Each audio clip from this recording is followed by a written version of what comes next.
Oui, bonjour les amis, j'espère que vous allez bien, c'est Fabien Klimenko de Cannes, je vous fais cette vidéo depuis les Alpes-Maritimes. Voilà, si aujourd'hui je voulais vous faire cet audio, c'était pour vous parler justement des similitudes entre les années 1933, 1962, 91 et 2020. Apparemment, rien ne ressort et ne surprend comme ça en regardant ces années. Et ce qui surprend, à part les petits jeux numérologiques qu'on peut faire sur les doubles nombres, et pour ça je vous passerai justement la fantaisie de faire cela. Mais non, les vraies similitudes qui concernent ces années, c'est bien évidemment le transit de Saturne en Verseau.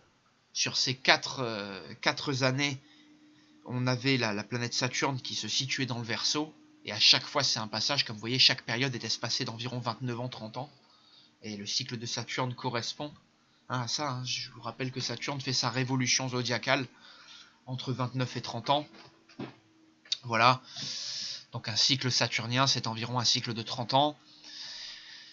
Et ce sont aussi 4 années, enfin 3 années pour ce qui est de 33, 62 et 91, qui sont marquées par de grands moments pour le communisme et de grandes luttes finalement entre le communisme et on va dire un autre ennemi. Alors en 1933, c'est l'élection d'Hitler qui a été un des grands ennemis du communisme. En 62, il y a la crise de Cuba, la crise nucléaire, avec les missiles de Cuba pointés sur les États-Unis.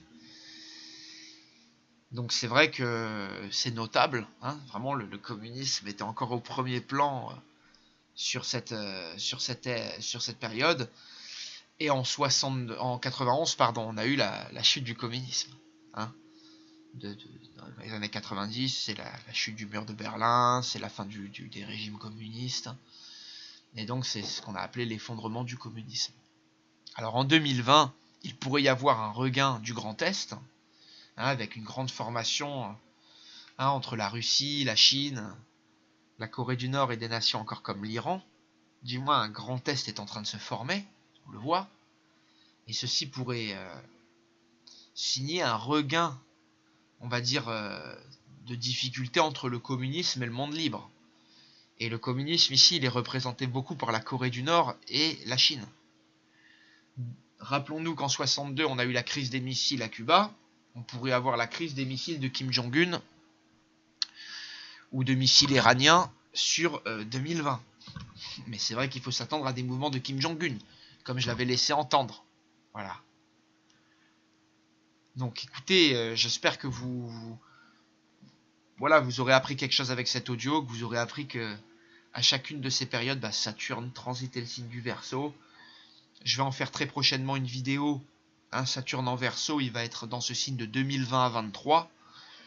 Et donc ça va être effectivement 3 années très importantes pour toutes les natives et natifs Verseau.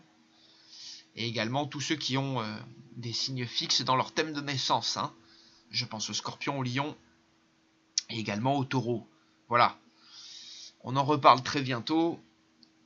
Prenez soin de vous et portez-vous bien pour une année, une période de 2020 à 2023 qui s'annonce très marquée et avec peut-être un regain du communisme sur le premier plan médiatique et des missiles qui pourraient faire parler d'eux.